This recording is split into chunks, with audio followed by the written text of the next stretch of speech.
तो चलिए इस वीडियो में हम लोग डिस्टिंक्ट कीवर्ड के बारे में पढ़ते हैं। ठीक है, तो देखिए कई बार ऐसा सिचुएशन हो सकता है कि आपके डेटाबेस में डुप्लीकेट वैल्यूज़ हों, राइट, एंड वो डुप्लीकेट वैल्यू आपको नहीं चाहिए हो अपने रिजल्ट्स में। तो उस सिचुएशन में क्या होगा? उस सिचुएशन में हम लोग यूज़ करेंगे डिस्टिंक्ट कीवर्ड का।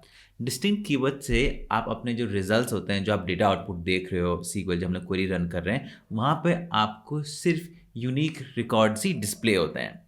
एंड या तो आप चाहो इसे एक कॉलम में अप्लाई करो या फिर आप इसे मल्टीपल कॉलम्स में भी अप्लाई कर सकते हो।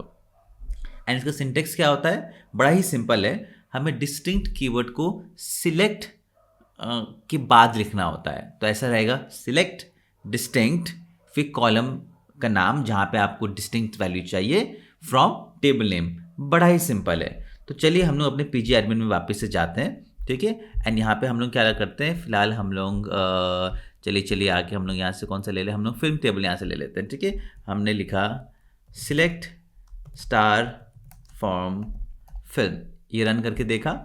ठीक है, एंड यहाँ पे हमारे पास पूरा आउटपुट आ गया। तो हम लोग यूनिक वैल्यू कहाँ से देख सकते हैं, क्योंकि ये उसका है फिल्म का डेटाबेस है। तो हम लोग रिलीज ईयर देख लेते हैं, या फिर हम लोग रेंटल ड्यूरेशन भी देख सकते हैं, हम लोग रेंटल रेट भी देख सकते हैं। चलिए हम रेंटल रेट देखते हैं। हम लोग ये जानना चाहते हैं कि इस फिल्म में कितने यूनिक रेंटल रेट्स हैं, है ना।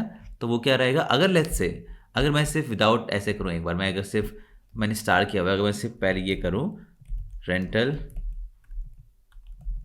रेट, तो ये क्या करेगा, अगर मैं ऐसे रन करता हूँ तो ये सारे रेंटल रेट्स दे देगा।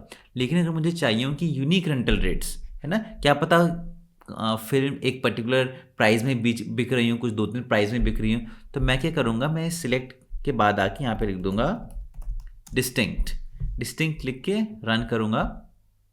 तो देखिए अब मुझे पता लगता है कि जो रेंटल रेट है फिल्म्स का, वो या तो 2.99 है, या तो 4.99 है, या तो 0.99 है। ठीक है, ये एक हमें रिजल्ट दिख गया।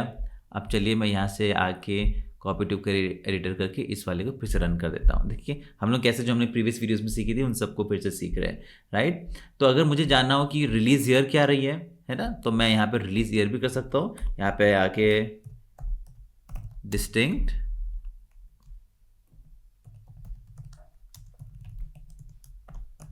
रिलीज ईयर, तब हमें सारी मूवीज़ की डिस्टिंक्ट रिलीज ईयर पता लग जाएगी। जो कि अब हमें पता लग रहा है कि जो सारी मूवीज़ हमारे पास में जो डेटा है वो सारी 2006 को रिलीज़ हुई है। डिस्टिंक्ट को आप और भी काउंट एंड इन सब के साथ भी यूज़ कर सकते हो, जो कि हम लोग नेक्स्ट वीडियो में पढ़ने वाले हैं।